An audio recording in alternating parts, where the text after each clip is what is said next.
Assalomu alaykum. Hurmatli meni bog'bon ona propoliga qiziqqanlar. Mana qaranglar. Sizlarning gaplaring bilan bo'lib ozgina qilgan edi. Chunki bu yilgi bodomlarni hammasini sovuq urib ketdi. Meniki azroq qolgan ekan. Qanday bo'lib qolgan, gullardan keyin mevasi bilmayman. Shu mevasini hozir boraychi qoldimi ekan, egalaridan qolmadimi ekan deb kelsam, sizlarni menimcha gap so'zlaring bilan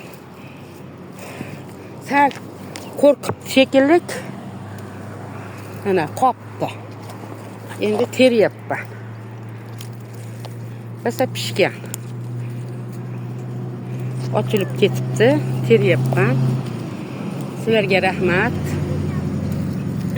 Chunki sizlar munosabat bildirmaganlaringizda balkim uyalmagan va yana olib ketgan bo'larmidi bu bodomni.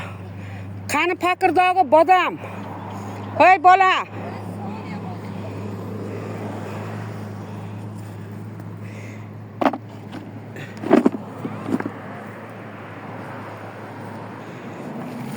Azroq qilgan, shu azroq qilganni ham qo'ymasdi-da. Mana, chunki hammani bodomini sovurib ketdi.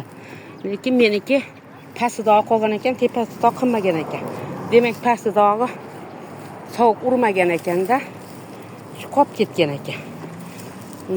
Qarab ketaverdim, qachon pishar ekan. Endi rosa ochilibdi, pishibdi.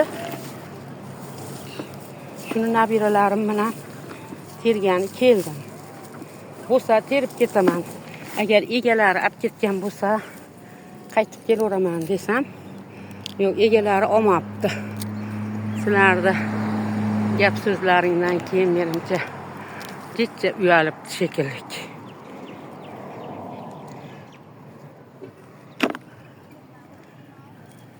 Bo'lmasam bu qolmasdi-da, da qo'ymay terib ketardi.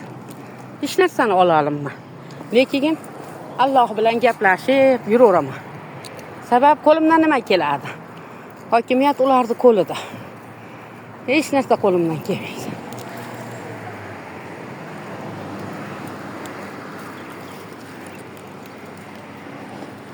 Nima qilsa xo'p deb, nima jabr zulm ko'rsatsa xo'p deb yashab yuribman. Sababi yerni kechib keta olmayman. Bular payda olmasa, zarar qilaversa tashab ketadi deydi. Yo'q, meni pensiyam 4,5 million. Katta ishlar qilganman, haqiqiy halol pok olganman. 1 so'm davlatdan yozdirib olmaganman ham, olishni istamaganman ham. 116 ming bilan chiqqanman. 8-yili, 7-yili. Mana shu vaqtgacha Karim davrida 1 yilda ekmatadan oshib, hozir 4,5 millionga yetdi.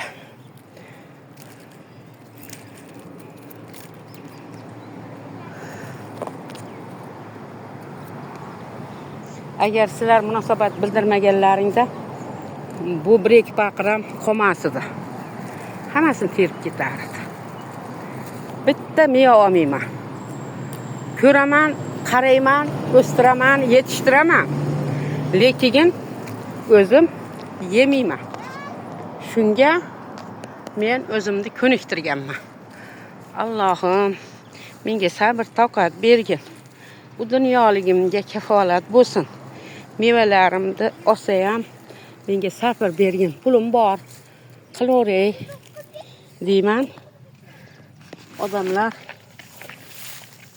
ishlaydi, ish haqi beraman.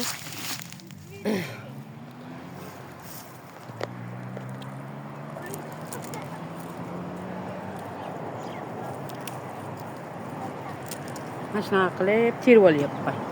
Endi chunki bunaqa terolmasdim, ololmasdim. Hammasini bitta qo'ymay olib ketardi. Ana olmamdan ham hech yo'q, nakimdan ham bitta egasiga qolsin. Shu ham umid bilan mehnat qilgan. Kenglar shu bitta ikkita qoldiray demagan mana hozir ham. Demaydi. Lekin men o'zimni shunga ko'niktirganman-da. Olib ketsa ham indamman. Alloh bilan gaplashaman, Allohga aytib qo'yaman. Mana qolmabdi deyman.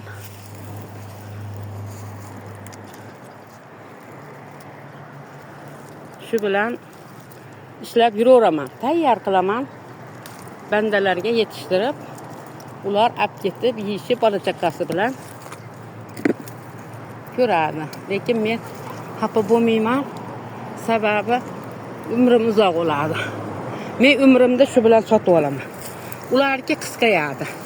Sabab ularga o'g'illik. Meni umrim uzoq bo'ladi.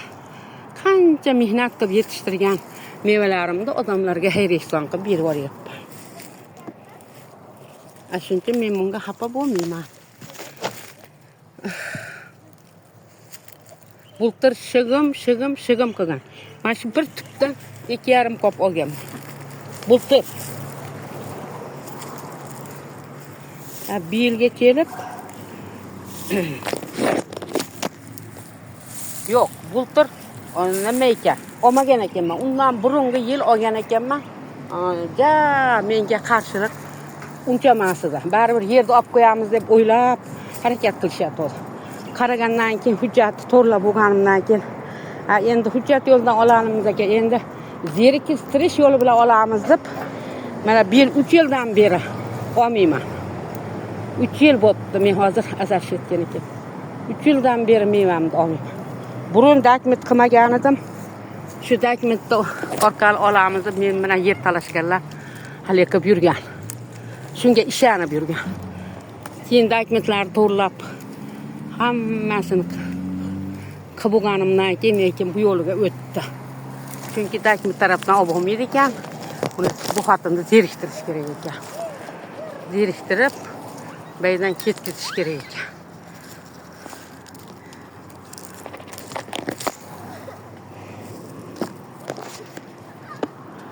Mehnat qilaversa hech narsa olib ketmasa baribir zerikadi degan nimani qo'yishdi-da. Keyin bir narsamdan narsa qo'ymaydigan bo'lib qoldi. Shu birinchi olmalarim ham zo'r pishgan uyga olib ketganman. Yeganmiz. Keyiniga kelib bular dakmit qilib bo'lganimdan keyin bu yo'lga o'tishdi. Biz mana yo'ldan olamiz ekan. Mana yo'lga kirishimiz kerak ekan.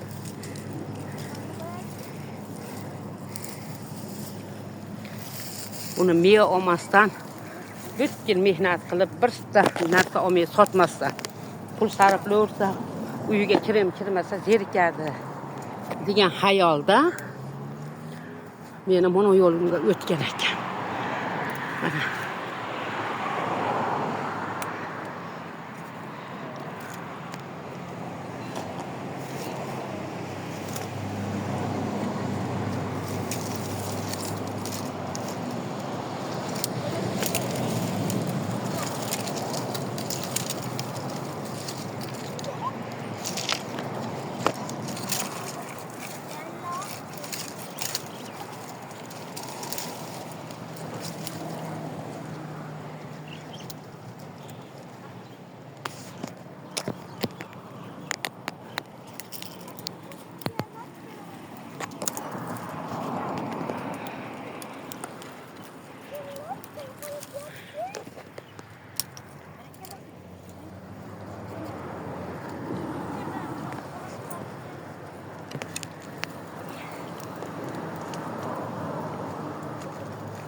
Ular olish qiyin bo'lyapti.